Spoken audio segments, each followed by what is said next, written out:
بسم اللہ الرحمن الرحیم۔ السلام علیکم دوست، Mureed Saleem, welcome to my YouTube channel Novel Orchard. کیسے ہیں آپ سب لوگ؟ جی تو گائز آج ہم نے نیو ناول سٹارٹ کرنا ہے، تو اس سے پہلے اگر آپ نے میرے چینل ناول آرچرڈ کو سبسکرائب نہیں کیا تو سبسکرائب کر لیں، اور ساتھ میں بیل آئیکن بھی پریس کر لیں تاکہ آنے والی ویڈیو آپ کو ملتی رہے، اور ویڈیو کو لائک شیئر کمنٹ کرنا مت بھولا کریں۔ آپ کو پتہ ہے میں صبح مارننگ والی بھی اور رات والی بھی دونوں ایپیسوڈ اکٹھی ریکارڈ کر لیتی ہوں، لیکن ابھی میرے طبیعت بھی بہت زیادہ خراب ہوئی تھی، اور آج سارا دن میں اتنی مصروف رہی ہوں، اتنی زیادہ مصروف رہی ہوں، تو ابھی میں تھکن سے چور ہوئی پڑی ہوں۔ پہلے میں نے سوچا چھٹی مار لوں، ایون کہ پہلے میرا ایک بھی ریکارڈ کرنے کا مائنڈ نہیں تھا، لیکن پھر آہستہ آہستہ کر کے ایک ریکارڈ کرنے کا ذہن بنے ہوں، ایک کی تھی میں کہ چلو دوسری بھی کر لی ہے، تو آئیں جلدی سے پڑھ لیتے ہیں۔ کمنٹ سیشن لاسٹ ٹائم میں بھی نہیں ریڈ کیے، ابھی دیکھتے ہیں، اللہ خیر کرے، اگر ٹائم لگا نا تو پھر ہم کر لیتے ہیں، نہیں تو پھر جو شام میں آئے گی نا اس میں کمنٹ سیشن ریڈ کریں گے ہم۔ آئے ناول سٹارٹ کرتے ہیں۔ سرخ بجری کی چوڑی چکلی روش، جس کے دونوں طرف بڑے بڑے لان، جس کے چار جانب بڑی خوبصورتی اور نزاکت سے بنی کیاریوں میں تھنک رنگ پھول کھل رہے تھے، اور انتہائی سروں پر مور پنکھ کی طرح شیدہ پہاڑ اپنی بہار دکھا رہی تھی۔ گردیزی منزل کی سفید براق کوٹھی کے صدر دروازے تک آ کر رک جاتی تھی۔ بائیں جانب پورٹیکو تھا۔ آہنی قفل والے مدکش دروازے کے اوپری طرف رنگین شیشوں والے روشن دان اندر کے ماحول کے عکاس تھے، خاموش، جامد، منتظر۔ دوپہر سے پہلے لوٹ آنے کا کہہ کر گیا سلامہ اب تک نہیں لوٹا تھا۔ آغا جی بیٹھک کے ایک سرے سے دوسرے سرے تک کئی گھنٹوں سے ٹہل رہے تھے۔ بس کرے آغا جی، آپ تھک جائیں گے، بیٹھ جائیں، سلامہ آتا ہی ہوگا۔ اسامہ شاہ سے زیادہ دیر برداشت نہ ہو سکا تو ایک بار پھر والد کو ٹوکا۔ تھکن جسمانی نہیں ہے، برخوردار ذہنی ہے، یہ مقدمہ تو میرے اعصاب پر سوار ہو گیا۔ آج آخری تاریخ تھی، فیصلہ ہونا ہے آج، انتظار کرنا بڑے تحمل کا کام ہے۔ قدرے رک کر انہوں نے گونجدار لہجے میں اپنے ازلی دبدبے سے کہا تو اسامہ شاہ چپ ہو گئے۔ مگر یہ کوئی نئی بات تو نہیں آغا جی؟ زمینوں کے جھگڑے اور مقدمے تو ہمیشہ سے چل رہے ہیں، پھر کیا بات ہے کہ آپ اس فارم ہاؤس اور مشرقی باغات کے لیے اس قدر بےتاب نظر آتے ہیں؟ مہران شاہ نے کئی دنوں کی سوچ کو زبان دیتے ہوئے استفسار کیا تو زارون شاہ نے بھی سنجیدہ نظروں سے تائید کی۔ آغا جی کے پتھریلے چہرے پر جیسے ایک لمحے کے لیے مسکراہٹ گونجی تھی، آنکھوں میں ایک عجیب سی انجانی چمک پل بھر میں ملا کر غائب ہو گئی۔ تینوں ان کے تاثرات ملاحظہ کرتے ہوئے معاملے کی نوعیت جاننے کی سعی کر رہے تھے۔ تاہم اس بات کا اندازہ تھا کہ بات یقیناً آغا جی کی انا خودداری کی ہے، ورنہ ایسے کئی مقدمے چلتے اور نبٹتے رہتے تھے۔ آغا جی نے تینوں پر ایک نظر ڈالی اور تمکنت سے چلتے ہوئے اپنی مخصوص تخت نما صوفے پر آ بیٹھے۔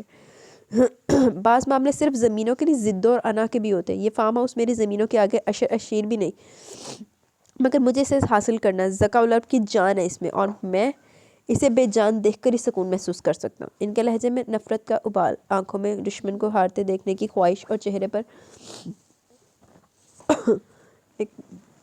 چہرے پر جیت جانے کا عزم اور حد درجے کی خواہش نظر آ رہی تھی۔ ایک جنون تھا جس نے آغا جی کو بے چین و بے قرار تاب کر رکھا تھا۔ تینوں بیٹوں کے لبوں پر ایک مدھم سا تبسم بکھر گیا۔ انہیں معلوم تھا کہ ان کے آغا جی کس سوچ اور کس مزاج کے آدمی، دوستوں کے لیے جان قربان کرنے اور دشمنوں کو رعایت نہ دینے والے میں ان کا کوئی ثانی نہیں تھا۔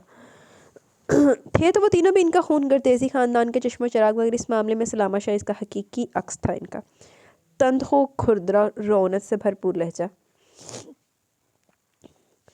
والا سلامہ شاہ آغا جان کا بازو تھا، دایاں بازو۔ زگا چچا، آپ کی طاقت سے واقف ہیں آغا جی، مجھے یقین ہے آپ اپنی شکست کے منتظر ہوں گے۔ مہران نے مؤدبانہ عرض کی، لہجے میں جوش اور امید تھی۔ مانی کے ہنکارا بھرتے ہوئے ان کے پرغرور اور قدرے شفاف آنکھیں کسی خیال سے مسکرا رہی تھی، البتہ نظریں اسامہ شاہ پر تھی جو اس وقت نہایت سنجیدگی سے حسب عادت اپنی ذات میں گم تھے۔ تم کیوں خاموش ہو اسامہ شاہ؟ اپنے آغا جی کی جیت کے بارے میں تم کوئی پیشن گوئی نہیں کرو گے؟ پیشن گوئی تو ایسی چیز کے بارے میں کی جاتی ہے جس کے متعلق ہمیں علم نہیں ہوتا، جبکہ آپ کا مقدمہ جیت جانا تو بہت واضح ہے آغا جی، آپ کا تو وصف ہے جس کو چاہے مہرے کی طرح شطرنج کے کسی بھی گھر میں لا کھڑا کرے۔ اس بار زکا چاچا آپ کے سامنے مہرہ بن کر کھڑے۔ اسامہ کا بظاہر سیدھا سادہ لہجہ بہت گہرائی لیے ہوئے تھا، جیسے ناپتے ہوئے آغا جی کی نظریں ان کی نگاہوں سے ٹکرا گئی تو انہیں نظر چرانا پڑی۔ اس لمحے باہر پورٹیکو میں سلامہ کی لینڈ کروزر رکنے کی آواز آئی۔ بریک چیئر چلانے کے شور سے صاف محسوس ہوا کہ وہ اجلت میں، غالباً خوشی کی خبر سنانے کے لیے وہ سخت بے چین تھا۔ سلامہ آ گیا غالباً۔ مہران شاہ دروازے کی جانب لپکے، مگر اس سے پہلے اسامہ کے ساتھ آتے آغا جی کے قابل بھروسہ وکیل اندر چلے سلامہ کے ساتھ۔ مبارک ہو امان صاحب، مبارک ہو، مقدمہ جیت کے آپ مٹھائی منگوائیے۔ بیرسٹر محمد احمد بہت مسرور تھے۔ آغا جی کو بے انتہا خوشی سے مخاطب کیا۔ بہت خوب محمد احمد، بہت خوب۔ تم نے ہمیں خوش کر دیا، مٹھائی تو کیا حلوائی کی دکان منگواتے تمہارے لیے۔ تم بیٹھو پہلے، میں اپنے شیر سے تو مل لوں۔ آغا جی کا چہرہ خوشی سے تمتما اٹھا تھا۔ سلامہ کورٹ کے آرڈر کا پروانہ ہاتھ میں ان کی طرف بڑھا تو ان نے اسے سینے سے بھینچ لیا۔ سارا کام ہی سلامہ صاحب کا جی، ایک کو ایک ثبوت جمع کیے تھے انہوں نے، اور پھر سب کو خوش بھی تو کیا تھا انہوں نے۔ امان شاہ گردیزی کا کوئی چمچہ بولا، شیروں کا تو کام ہی جیتنا ہے کرمو، یہ نہیں جیتتا تو کیا وہ گدڑ فتح پاتا ہوں۔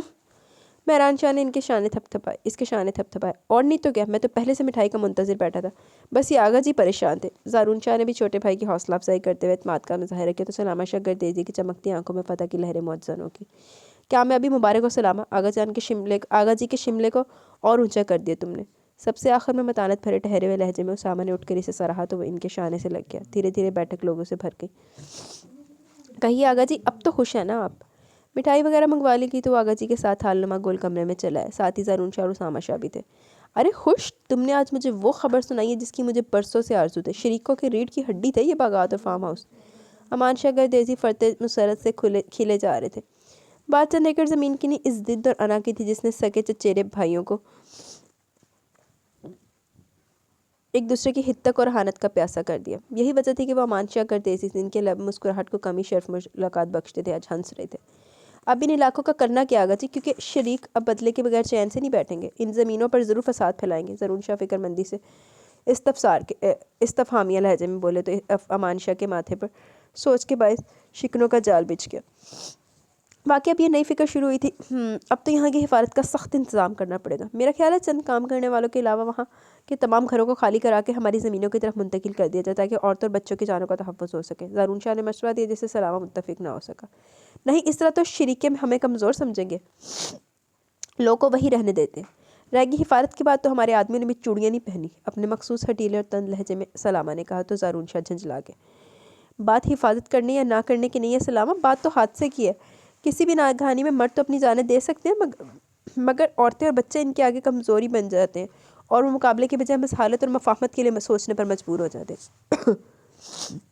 یوں بھی بہادری شجاعت یہ نہیں کہ انسان اپنے دعوے سچ کرنے کے لیے اپنے مفاد کے لیے کسی کی زندگی داؤ پر لگا دے۔ انسان کو انسانیت کے تقاضوں کا خیال رکھنا چاہیے، ورنہ ایسے سنگین نتائج برآمد ہوتے ہیں کہ زندگی اور موت کے رستے باہم ہو جاتے ہیں۔ اسامہ شاہ نے قدر تاخیر سے گفتگو میں حصہ لیا، انداز وہی چپ تھا، وہ حقیقتوں کو برہنہ تلخیوں سے پردہ اٹھانے والا تھا۔ امان شاہ گردیزی اپنی جگہ پہلو بدل کر رہ گئے۔ زارون شاہ کے لب بھی کچھ کہنے کی کوشش رکھنے کے باعث پھڑپڑا گئے، اور پھر ساکھ تو اگے البتہ سلامہ اسی نہج پر سوچ رہا تھا، اسامہ کی باتوں سے اس کا دھیان نہیں بٹا تھا۔ زمینوں پر ایسا ہوتا رہتا ہے اسامہ بھائی، مزاروں کی جانیں جاتی رہتی ہیں، زمینداری نظام چلتا رہتا ہے، یہ برسوں کی روایت ہے، سسٹم ہے ہمارا، اسے بدلنا آسان نہیں، محض کرنا سہل ہے۔ وہ اپنے مخصوص تند اور سخت لہجے میں صفاقی سے بولا تو اسامہ شاہ کے چہرے پر جلال کی پرچھائیاں اتری۔ تو کس نے بنائی یہ صفاقی خونہ شام سسٹم، زندہ غور کرتی روایتیں، یہ جسم سے جان اور دل سے ارمان نکال لینے والے رواج؟ تم نے اور ہم نے، پھر اسی کے غلام ہو گئے، ایسے کہ زندہ لوگوں کو یہ الاؤ بھڑکائے رکھنے کے لیے اب ایندھن کی طرح استعمال کرتے چلے گئے۔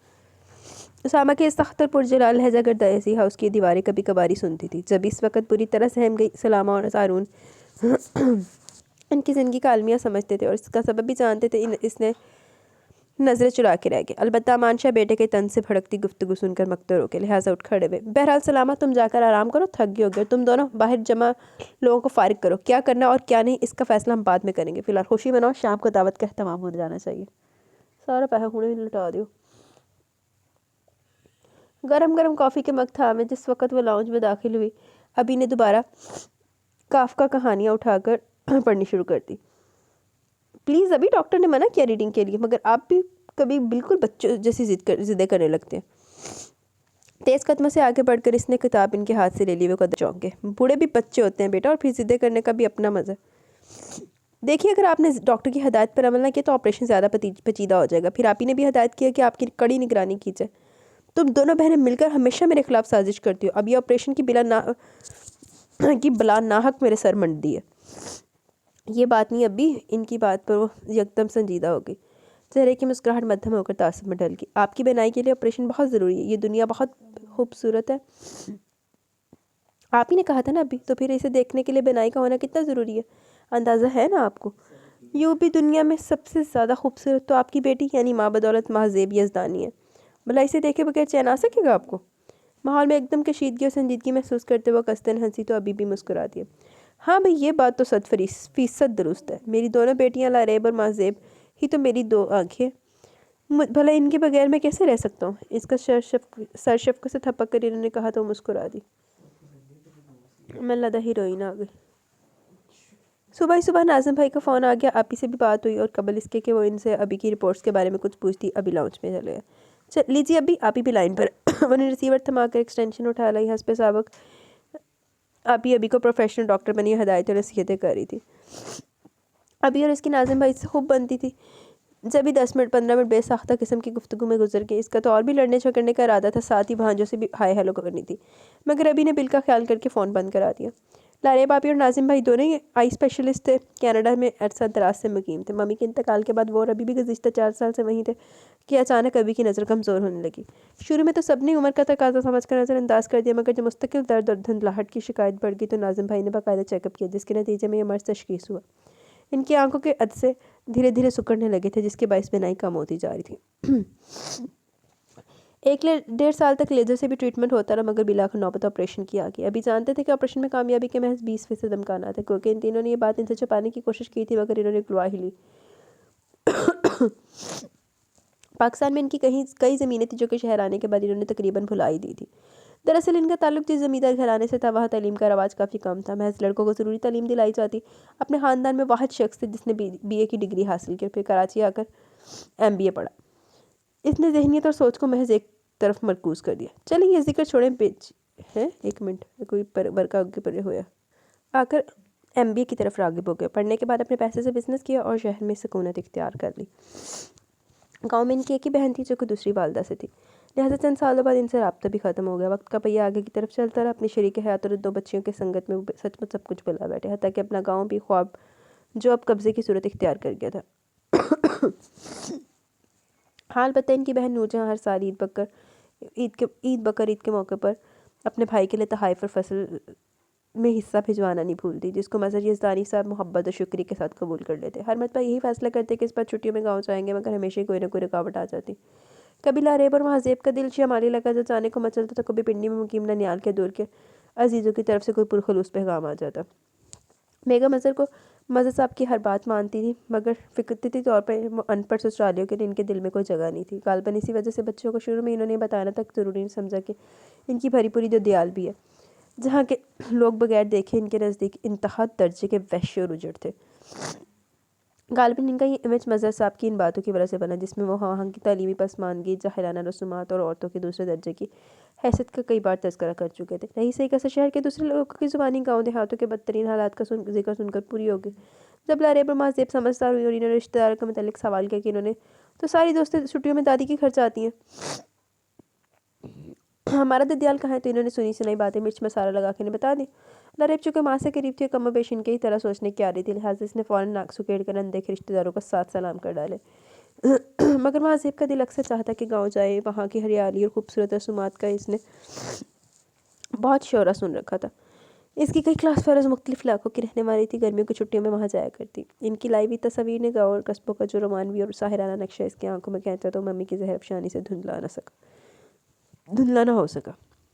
تاہم اس نے ان کی خفگی کے پیش نظر اس موضوع پر بات کرنا چھوڑ دی. البتہ ابھی کے پاس بیٹھ کر وہ وہاں کے کئی قصے سنتی اور ابھی اس کی دلچسپی محسوس کر کے تلخ حقائق چھپاتے ہوئے ایک حسین اور سحر انگیز خطے کا نقشہ کھینچ دیتے. کبھی کبھی ممی سے چھپ کر وہ ابھی سے ضد بھی کرتی کہ اسے گاؤں لے کر چلے مگر وہ قصداً ٹال جاتے. اپنی شریک حیات کی ناپسندیدگی کا علم تھا اس لیے اسے بھی لاریب کے ساتھ لاہور وغیرہ بھیجتے تھے. مگر اب عمر کی نقدی ختم ہوتی محسوس ہوتی. لاکھ بیٹیوں کے سامنے وہ بسلا سنجی اور بے فکری کا مظاہرہ کرتے. انہیں احساس تھا کہ زندگی کو آسنی تو کل ختم ہو جانا ہے. چنانچہ اپنی جڑیں انہیں اپنی جانب بلانے لگی تھی. اپنا وطن اپنا بائی گھر وہ گاؤں وہ ماحول جس سے فرار حاصل کرنے کے لیے انہوں نے ترقی کے منازل بڑی کامیابی سے طے کی تھی اب یادوں کی زنجیریں بن کر انہیں اپنی طرف کھینچ رہی تھی. مہذیب کو انہوں نے پاکستان آتے ہوئے جب یہ بتایا کہ وہ اپنے گاؤں بھی جائیں گے تو فطری طور پر وہ خوش ہو گئی تھی. البتہ یہاں آنے کے بعد اس نے خود قصداً اس بات کا تذکرہ نہیں کیا تھا. غالباً وہ PDF پتہ نہیں وہ جو تھا اس میں وہ پیجز پورے نہیں تھے. میں نیو ڈھونڈ کے لائی ہوں آپ کے لیے. وہ تو بہت چنگا مل گیا. وہ منتظر تھی کہ ابھی خود بات کریں یا شاید وہ خود بھی اندر سے خوفزدہ تھی. کئی برسوں سے جو خاکہ اس نے اپنے ذہن میں بنا ہوا تھا وہ کانچ کے ساغر کی طرح حقیقت کا دھچکا کھا کر چور چور نہ ہو جائے. لاریب آپی کی شادی پر نوشا پھپھی آئی تھی. 6 سال پہلے کی بات تھی. ان کا دھندلا سا خاکہ ذہن میں تھا. بہت مشفق اور محبت کرنے والی خاتون تھی وہ اس کو لگی اس کو. گو کہ ممی نے خاص توجہ نہیں دی بلکہ قطعی درخور اتنا نہ جانا. مگر پھر بھی وہ خندہ پیشانی سے بھتیجی کو رخصت کرنے آئی تھی اور جاتے جاتے بہت خلوص سے ان سب کو بلا کر گئی. وہ تو مان بھی گئی تھی مگر آپی کے بعد ممی اور اپنی اسٹڈیز کی وجہ سے بہت مصروف ہو گئے. اور 2 سال بعد جب اچانک ممی نے چھوڑ کے چلی گئی تو ابھی اور اس کی نہ گفتہ بہارت کے باعث ناظم بھائی اور آپی نے کینیڈا بلوا لیا. پھر کیسا گاؤں کہاں کا شہر. وہ تو ملک ہی چھوڑ گئے. ملک جہاں ممی کی یادیں تھی اور دکھ تھا. مگر وہ جو کہتے ہیں کہ وقت بڑا محرم ہے تو دھیرے دھیرے یہ زخم بھی منمل ہونے لگا. مذہبی ازدانی اپنی سرزمین کو لوٹ آئے جہاں انہیں کئی ادھورے کام نپٹانے تھے. دنیا سے رختے سفر باندھنے سے پہلے وہ مہذیب کو اس کے گھر کا کر کے اپنے اعضاء اور اپنی بہن نور جہاں سے ملنا چاہتے تھے. مہذیب کی ضد نہ ہوتی کہ آپریشن کے بعد ہی وہ اس کی شادی کا فیصلہ کیا جائے تو شاید وہ وہیں کینیڈا میں ناظم بھائی کے جاننے والوں میں اس کا رشتہ پکا کراتے. مگر یہ بات بھلا کسے معلوم کہ کس کام کے لیے کون سا وقت مقرر ہے اس قادر متعلق نے جو غیب کا علم جانتا ہے. نو ڈاؤٹ جس چیز کا جو وقت مقرر ہے وہ وقت پہ ہی ہوتی ہے. آج کراچی سے پورے 1 ہفتے بعد وہ لوٹا تھا. آغا جی کے بتائے ہوئے کئی کام نپٹانے تھے اسے لہٰذا جس وقت وہ گردیزی منزل پہنچا بیجی نے اسے فوراً بلا بھیجا. کیسی ہیں بیجی؟ کیوں یاد کیا مجھے؟ سلام کرنے کے بعد وہ انہی کے پاس ہی اونچی منکش سرہانے والی مسیری پر بیٹھ گیا تو نور جہاں بیگم کے صحت مند چہرے پر مسکراہٹ پھیل گئی. اچھا گندا آنڈا جڑا ہے وہ نور جہاں دا پتر ہے. بڑھاپے کے باوجود ان کی صحت کافی اچھی تھی. گاؤں کی فضا اور خوشحالی کا اثر تھا کہ بڑی مطمئن و خوش باش رہتی تھی. قدرت کا کرم تھا کہ اولاد بھی صالح فرما بردار ملی لہٰذا کوئی قابل ذکر پریشانی تھی نہ تردد سوائے سلامہ اور اسامہ کی فکر کے. سلامہ کا گھر بھی بسانا تھا جبکہ اسامہ کا بسا کا بھی بسانی تھا. اچھا سلامہ اسامہ دا بھرا وا. میں سمجھ رہی تھی جو سلامہ شاہ ہے نا وہ اسامہ شاہ کا بیٹا ہے اور وہ آغا جی جو ہے وہ اس کا دادا ہے. مس انڈرسٹینڈنگ ہوگی میں نے. 7 دن بعد گھر آئے اور ماں سے ملنے کے لیے پھر بھی وجہ پوچھتے ہو. میں اچھی ہوں یا بری تمہیں کیا پرواہ. اس کا یوں پوچھنا انہیں ناگوار گزرا. سادگی سے اظہار کر ڈالا. ارے نہیں بیجی آپ تو خفا ہو گئی. یقین کریں میں کہیں بھی جاؤں سب سے پہلی یاد آپ کی آتی ہے. گھر ہی آپ سے آباد ہے. ان کا ہاتھ محبت سے ہونٹوں کو لگاتے ہوئے بولا تو نور جہاں سرشار ہوگی. ان کا اکھڑ اور خرد دماغ بیٹا صرف انہی سے اب اس لہجے میں گفتگو کرتا تھا. جیتے رہو میرے بیٹے. ماں کی آنکھوں کی روشنی میں تم سے قائم ہے. مگر یہ ماں بھی کب تک ہے. اس سال تو میں تمہارا گھر بھی آباد کرنے والی انشاءاللہ. پہلے اسامہ کی ویران زندگی سینے کا بوجھ بن گئی ہے. اسے دیکھتے ہو تو دل ہولتا ہے میرا. گہری سانس خارج کرتے ہوئے آزردہ نظر آنے لگی. اطمینان رکھے بیجی سب ٹھیک ہو جائے گا. اسامہ بھائی بھی دھیرے دھیرے سمجھوتا کر ہی لیں گے. یہ زندگی ہے کوئی کھیل نہیں. میری سمجھ میں تو یہ نہیں آتا کہ انہیں اپنی نہ صحیح مہران بھائی اور عائشہ بھابی کی تو فکر ہونی چاہیے. ان کے ساتھ ساتھ اپنی بیوی کو بھی پریشان کر رکھا ہے. اگر جو کبھی مہران بھائی کو اندازہ ہوگا کہ اصل بات کیا ہے کیوں اسامہ بھائی آغا جی اور زندگی سے بیزار ہے تو کیا ہوگا. بیکار کی ضد. سر جھٹک کر اپنا غصہ کم کرنے لگا. اس موضوع پر اسے ہمیشہ تیش آ جاتا تھا. ضد اس کی نہیں تمہارے آغا جی کی تھی جس نے میرے بچے کا دل اجاڑ کر رکھ دیا. بیجی بہت ملول و متاثر تھی. وہ جھلا گیا. مگر ہمارے خاندان کا رواج ہے یہ تو اس میں آغا جی کیا کر سکتے تھے. فاطمہ بھابی عائشہ بھابی اور زرینہ بھابی ہمارے سگے چچا کی بیٹی ہیں. انہیں بیاہ کے اسی گھر میں آنا تھا. سلامہ کی سوچ بھی امان شاہ جیسی تھی. وہ اپنے آغا جی کا تو پرتو تھا. بھلا اس کے اور آغا جی کے نظریے میں کیا فرق ہو سکتا تھا. تو کیا ضروری تھا کہ عائشہ کو مہران سے بیاہ چاہتا. زرینہ تو مہران سے چھوٹی تھی. صحیح جوڑنا بنتا اس کا تو عائشہ تو پھر بڑی ہے مہران سے. اور اسامہ بھائی سے کون سی چھوٹی ہے. مہران بھائی سے تو صرف چند ماہ کا فرق ہے. اسامہ بھائی سے تو پورے 1.25 سال کی چھوٹائی بڑھائی ہے. کمال کرتی ہیں بیجی آپ بھی. وہ ہنس میں منہ چٹکنے لگا. مگر چاہت تو تھی نا دونوں میں. مگر تمہارے آغا جی کتنا سمجھایا میں نے ایسے نہ کریں. سگے بھائیوں اور بہنوں میں دوری ہو جائے گی. مگر یہ جائیداد اور زمینیں اور یہ رسمیں کیسے بندے کی خوشیاں نکل جاتی ہیں. اچھا 2 فٹے منہ آغا جی تے. مینوں لگدا انہیں اسامہ پسند کردا سی جنوں اوندا بیاہ نے مہران نہ کر دتا تے جیڑی دوسری سی اوندا بیاہ نے اسامہ نہ کرتا. لاکھ لعنت آغا جی تے. بیجی کا لہجہ اسے اسامہ بھائی کی سوچ کا عکاس لگا. یہ غالباً اسامہ بھائی بیجی کی طرح سوچتے تھے. سلامہ کی رگیں تن گئی اس بات پر. 2 فٹے منہ تیرے تے بھی ہیر ہوا. مگر فیصلہ آغا جی کا بھی غلط نہیں. بیجی ترتیب کے لحاظ سے یہی جوڑ مناسب تھے. اس کا آہنی لہجہ بے لچک اور قطعیت سے بھرپور تھا. بیجی نے بے حد دکھ سے اسے دیکھا. یہ ڈھو ڈنگروں کا معاملہ نہیں تھا سلامہ. انسانوں کی بات تھی. ترتیب اور وزن دیکھ کر نہیں جوڑے جاتے یہ رشتے ناتے. خود دیکھ لو ایسے فیصلوں کے یہی نتائج نکلتے ہیں. اس کے تیوروں پر ان کا لہجہ بددلی کا مظہر محسوس ہو رہا ہے. قصور اس میں زرینہ بھابی کا بھی ہے. انہوں نے اسامہ بھائی کو کون سا خوش رکھا. ارے توبہ کر لڑکے، تجھے کیا خبر عورت کے دل پر کیا گزرتی ہے جب اسے یہ پتہ چلے کہ اس کے مرد کے دل پر کوئی اور راج کرتا ہے، جبکہ یہاں تو پہلے سے سب معلوم تھا۔ تینوں بہنیں ہیں، آپس میں رازداری ہے ان کی، بھلا پھر کیسے نظر انداز کر دیتی وہ؟ اور تم اپنے بھائی کی حمایت کرتے ہو، اس کے رویے کا کڑوا پن محسوس کیا تم نے کبھی؟ بیجی بہت کم غصے میں آتی تھی، مگر اس وقت سخت جذبہ ہو رہی تھی۔ بیٹے کی زبان سے اس قدر واضح اور بے باک تبصرہ سن کر بفر ہی اٹھی۔ سلامت شاہ قدرے نادم نظر آنے لگا۔ واقعی اس نے کون سا غیر جانبداری سے معاملے کا جائزہ لیا تھا؟ وہ تو بس آغا جی کی طرح زمین اور جائیداد کو اہمیت دینے کا قائل تھا۔ کہ اس کے دل پر کیا بیتی، کس نے کتنا درد سہا، کسے کتنی کہاں زک پہنچی، اسے کیا خبر تھی؟ اور سچ تو یہ تھا کہ یہ سب جاننے کی سے فرصت تھی نہ ضرورت۔ وہ تو بس ایک ہی زاویے سے ہر معاملے کو دیکھنے کا عادی تھا۔ زمیندارانہ ماحول نے بہت گہرا اثر چھوڑا تھا اس کی شخصیت پر۔ وجہ یہ تھی کہ عائشہ کے والد یعنی چچا کا کوئی بیٹا نہیں تھا، اور سلامت شاہ کا بچپن ان کے پاس ان کے ساتھ گزرا۔ وہاں صرف آغا جی کے بھائی موجود تھے اس کی تربیت کے لیے۔ سونے پر سہاگا بیجی جیسی انسانی قدروں پر یقین رکھنے والی ماں بھی نہیں تھی، لہٰذا اس کی شخصیت کا ڈھانچہ ابتدا میں جس ماحول اور جس تربیت میں پروان چڑھا، اس نے ذہنیت اور سوچ کو محض ایک جگہ طرف مرکوز کر دیا۔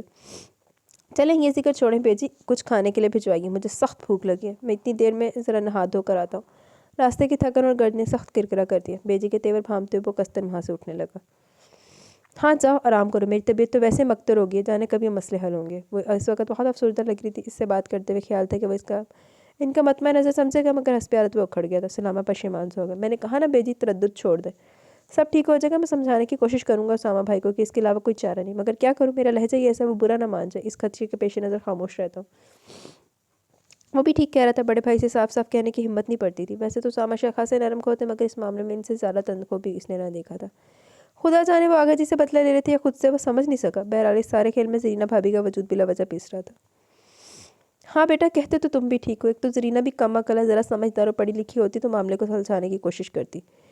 وہ آپ ہرتے ہوئے بولی، خیر بیجی، یہ تعلیم یافتہ لڑکیاں تو بالکل ہی کوری ہوتی ہیں ایسے معاملے میں۔ انہیں تو صرف مردوں پر حکومت کرنے کا شوق ہوتا ہے۔ تعلیم کا زمین مردوں کو نیچے دکھانے کے جنون میں تو مبتلا کر سکتا ہے، گھر بنانے کے شوق میں نہیں۔ مردوں کے شانہ بشانہ چلنے کے لیے پڑھی لڑکی لڑکیاں کس قدر گر چکی ہیں آپ کو کیا پتہ؟ وہ فوراً زہر کھند ہو گیا۔ گندی سوچ، لاکھ لعنت تیرے تھے، پھر ڈبل لعنت۔ سرد لہجے تو نفر بھرے انداز میں بولا تو نور جہاں بیگم کی نظروں میں اپنی بھتیجیاں گھوم گئی، مگر وہ تو ایسی نہیں، کتنی سادی بچی ہیں، خصوصاً وہ مہذیب۔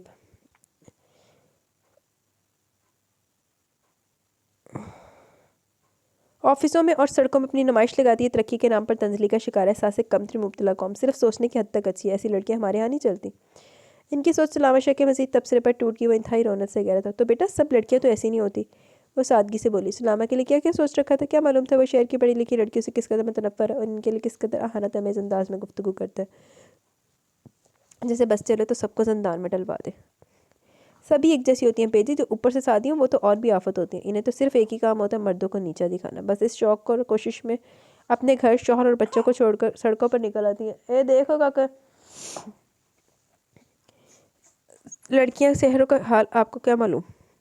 وہ ان کی معلومات میں اضافہ کرتے ہوئے انتہائی وثوق اور حدت امیز لہجے میں کہہ رہا تھا۔ کیا واقعی؟ سیدھی سادی گاؤں کے گھر میں رہنے والی نور جہاں بیٹے کے دعوے پر ایمان لے، البتہ حیران تھی۔ مگر مہذیب اور لاریب تو ایسی نہیں ہے۔ ہاں مگر یہ بھی تو 4 سال پہلے کی بات ہے، 4 سال میں تو دنیا بدل جاتی ہے، اور ان دنوں میں تو وہ بھابی کے رشتہ داروں کی لڑکیاں کیسی بے باک اور بے تکلف تھی، دوپٹے اور عورت کی قدر زیور حیا سے نابلد۔ سلامت شاہ کی باتیں اس نہج پر سوچنے پر مجبور کر گئی کہ بہرحال اب تو وہ موٹے گورے کے ملک میں رہتی تھی، کون جانے کتنا اثر قبول کیا ہو وہاں کا۔ سلامت شاہ وہاں چلا گیا تو یہی سوچ کر افسردہ ہوگی کہ ساری زندگی بھائی ستیلے رشتے کے باعث قریب نہ آ سکا۔ اب اس کی اولاد سے رشتہ جوڑ کر ایک سچا قریبی بندھن باندھنے کا انہوں نے جو خواب دیکھا تھا وہ بھی ٹوٹ گیا، اور ادھر کھاچدرا رشتہ جوڑنا۔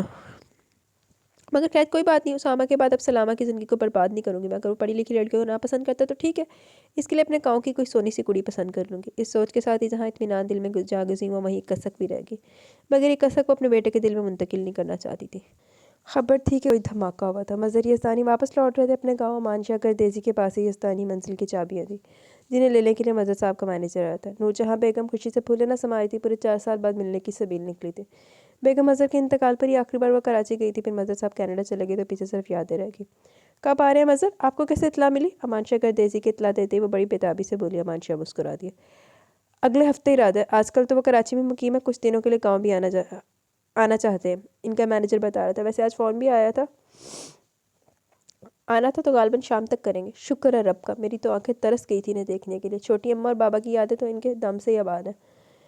کیا رونقیں تھی بابا کے ہوتے ہوئے، اور پھر دھیرے دھیرے سب بھی بکھر گئے۔ جانے کے سوتیلے رشتوں